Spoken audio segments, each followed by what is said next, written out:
Hello everyone, it's Leo and I'm here today to talk about the 10th episode of Delicious Party PreCure, which is, in my opinion, a lesson in PreCure.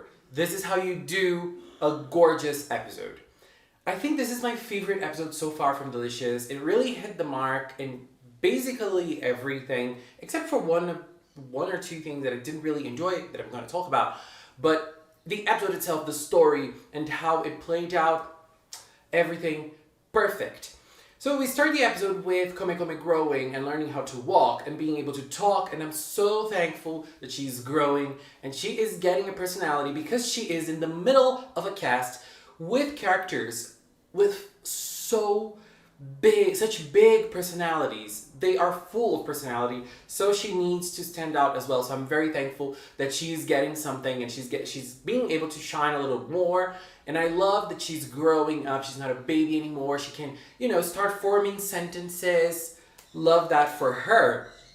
And in that starting scene, the important thing was Yui's grandmother. We finally know that Yui's grandmother isn't alive anymore. She passed away. She basically lives in Yui's memories and her feelings. And Yui is always remembering her through her sayings. And her sayings are impacting Delicious Party as a whole. It impacted Ran in a specific situation. It impacted Kokone in a specific situation. And it's always impacting Yui with the phrase, Gohan wa ego, which means food is smiles. This is the motive of Delicious Party PreCure. This is what PreCure represents. This is what this season is trying to represent, is trying to pass on as a message, and a very beautiful one in a way. And I found it very nice at that scene that we had Rosemary saying that he would like to meet her grandmother. He would like to have met her. And I wonder if her grandmother is somehow related to the story of Delicious Party, to the story of Cookingdom, or if she was just a regular human living happily in Oishina town. I wonder if there's more, because her figure is very central and fundamental to Delicious Party. And then we had Gentlu, and now it's clear that Gentlu is being brainwashed. This episode made it even more clear that there is something hard going on with her. And when we had that first scene with Gentlu and Narcistru, we could see that Narcistru is really playing with her. He gave her this new gadget that creates stronger Ubaozos, with her infusing her own power in it, so she is like using her own force, her own energy in those Ubaozos. And that scene was particularly interesting because Gentlu doesn't seem to like or trust Narcistru, and she's doing everything she can for Godots. And since she is trying her best for Godots, she has to accept Narcistru's present. And when she was talking about everything I do is for Godots, the show specifically showed an empty throne. There is no one there. So who is Godots? Why is Godots not there? Why does Godots communicate only through a screen, not really appearing for them? Was Godots defeated in battle years ago? Is it sealed? What is going on? Does Godots really exist? I am full of questions about him. And after their dialogue, it was very interesting to see how Narcistru talks about Gentlu. Narcistru sees Gentlu as a puppet, as someone he is controlling, so it's kind of clear that he is the one brainwashing her, and he even makes those hand movements that the puppet masters do when they are controlling the puppets, the marionettes, and he is the one doing that. He's having fun. And he specifically said, partially broken puppet, when talking about Gentlu.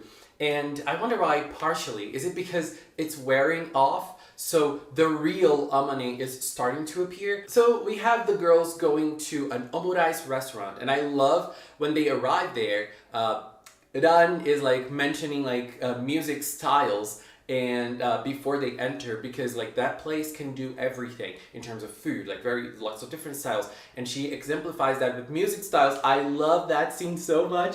That was so cool. And this is one of the things I feel like this episode is really shining, and Delicious Party as a whole.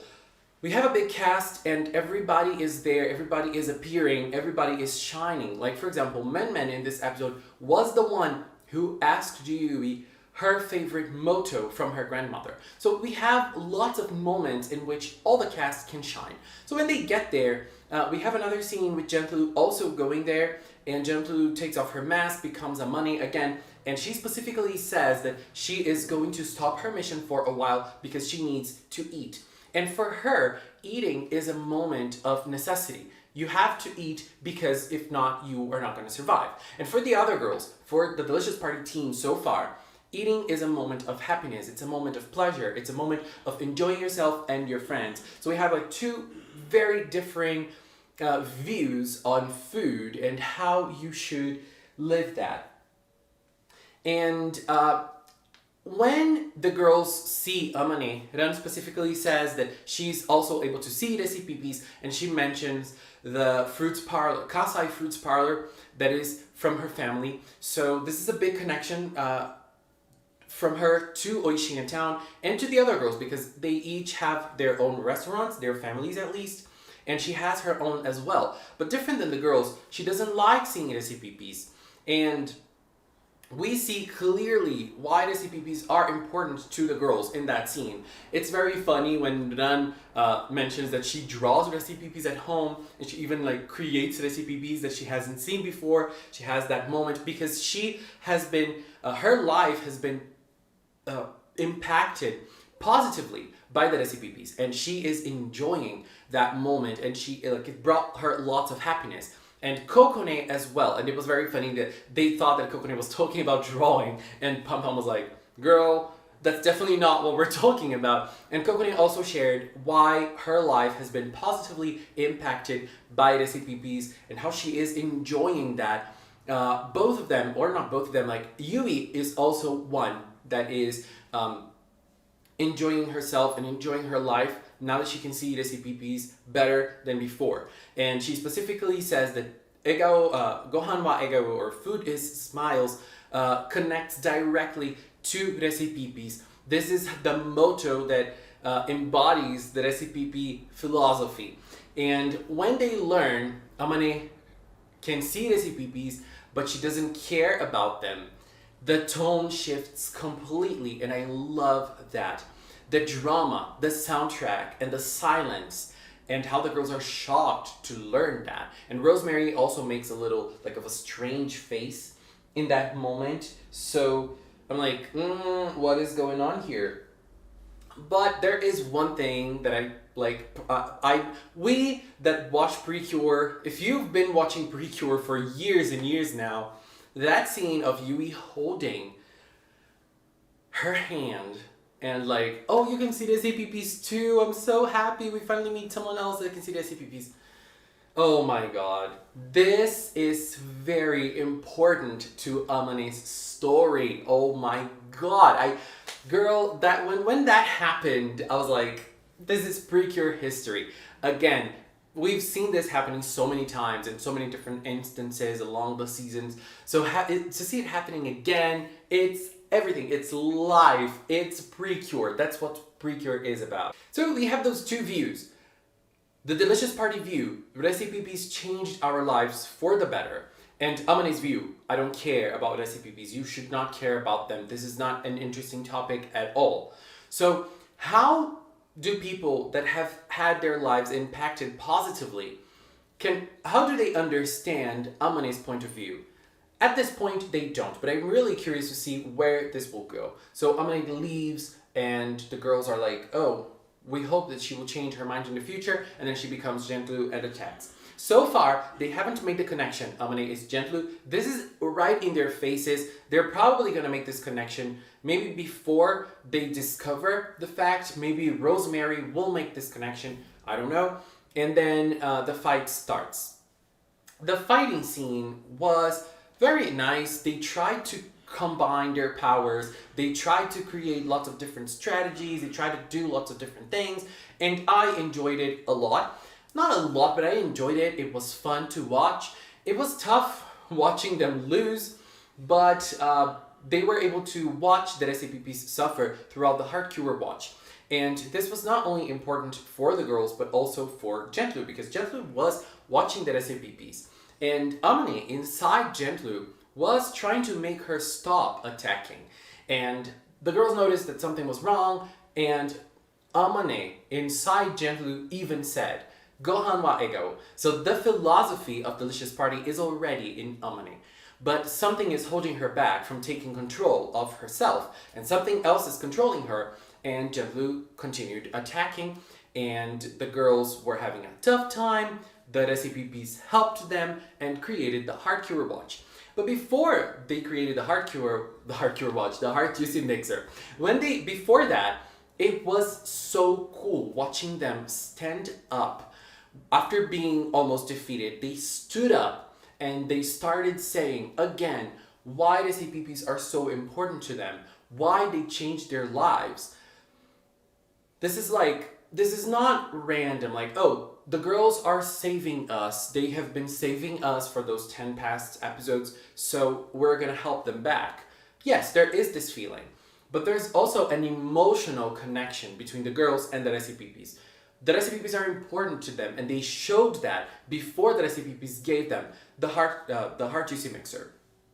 And an important observation about the Heart Juicy Mixer is that Pum Pum is the one that says Heart Juicy Mixer when it appears for the first time. She says like, oh, it's the Heart Juicy Mixer. And now I wonder if Pum Pum created the name or if Pum Pum knew about it before. Definitely out of the three mascots, Pum Pum is the one that understands the most about their mission and understands the most about them being cures and about everything. So Pum Pum is very knowledgeable, so it makes sense for her to already know the Heart Juicy Mixer. But if she created this title, I also love this. If she is the one to create the name, this is the best name ever because I love Pum Pum. She deserves all the praise. So just saying this out here, love Pum Pum so much. She is one of my favorite mascots already. And so with the power of the Heart Juicy Mixer, the three girls got their weapon, and Pure Precious used her attack, Precious Heat. And here is one thing I did not like. The attack is really bad. Super boring. It was just like watching Curella Mayer's attack from Tropical-Rouge again. Super uninspiring. The drawings are beautiful, the background is beautiful, but the movements are so uninspiring and so lifeless. I did not like it. It's pretty, visually it's pretty, but it's just that, like, there isn't like a nice movement, there isn't dynamic, it was kind of boring. I did not enjoy the attack at all. And there was another thing that I did not like, which was the group pose. What was that? Why? The girls, they make so many funny poses when they're posing in their transformations. And then in the group pose, they just literally stand there. They don't pose. What? Horrible. No, sorry. Delicious Party, you are winning me over, but I have to say this. It was not good. I hope that they just didn't make it in time, and they're now updating this in the future episodes because this was not good at all. But that was the only thing, those are the only things I did not enjoy about this episode. And so at the end, Gentlu says, I'm sorry for making the SCPP suffer. So the brainwashing is really withering away, and we can really see that Amane does not like what she is doing. She's just doing them, just taking those actions because she is being controlled. Why? And then Narcissoru was enjoying. He likes seeing her suffering face. Why? Is he just a sadist, or is there something more? Is there something more in their relationship? What's going on there? And I'm very curious. And he again made the hand movement, the hand marionette movement. So he is definitely the one that is behind the controlling. What is going on in Delicious Party? Why is this happening? And I was wondering why Amane was the one chosen to be brainwashed. It was not random. I mean, there is the theory of the family relationship, maybe, but there's also something else. I think Amane was chosen because she is able to see the recipes. So this means that Amane, like the real Amane behind Gentlu, is someone who values food. She is someone who enjoys those moments, and she's not being able to enjoy them because she is not herself now. And she is able to see them because her real self is right there inside herself. So this is what I believe, this is what I think is behind Amane as a character right now. So I'm just very excited for more Amane. And the ending scene was also very funny with the girls cooking, and Yui was like, "Oh, let's get the heart juicy mixer and make a juice." And Kome-Kome was like, "Can we do that with the heart juicy mixer?" And Dan was super happy. "Okay, let me transform. Come on, man, let's transform and try it." And Rosemary was like, "No, you're gonna break it. Stop." So they were having fun. They were enjoying that beautiful moment together. They were really they are really a party. They are really a group, a solid group of friends, and I love that moment. Love it. And on the other side, we see Gentlu suffering. Like, what am I doing? What's going on with me? So, two very differing feelings, two very differing experiences in the show. One is happy and positive, and one is sad and full of sorrow. So, what's gonna happen with Gentlu? I'm just very interested and very drawn in. So this episode was a lesson in PreCure, in my opinion. Every Power Up episode should, look at Delicious Party PreCure episode 10 and take notes and do it the same. But please, don't look at the attack, okay? Look at some other attacks in the past and, based on them, but not this attack. I don't know. Girl, no. Oh, and by the way, Gentlu has a new animation, a new summoning animation, and the new summoning, not really hugely new. It's updated with the new bento box, and it was done by the amazing Tatezaki, who is a gorgeous animator, and we interviewed him here on the Magical Cinnamon channel. The link, if you'd like to watch the interview, it's on the description box of this video. Tatezaki is a master. We love seeing him work, and I loved his work on this episode. It was incredible. I love the summoning scene from Gentlu, and the updated version, at least to me, seems even better than the original one. Tatezaki, you are gorgeous. And next episode, girl, things are gonna get so interesting as well. I just cannot wait. The test, it was so funny. The pictures were so funny. The next episode is gonna be everything too. But this is my view on episode 10. What did you think of it? Please leave in the comment box and let's keep talking about it. Anyway, just want to take this time to thank the members of the Magical Cinnamon channel. If you are a member, thank you very much for your support. Thank you very much for standing by Magical Cinnamon. And if you've watched up to now, thank you so much as well. Thank you so much for watching, and until next time, bye bye!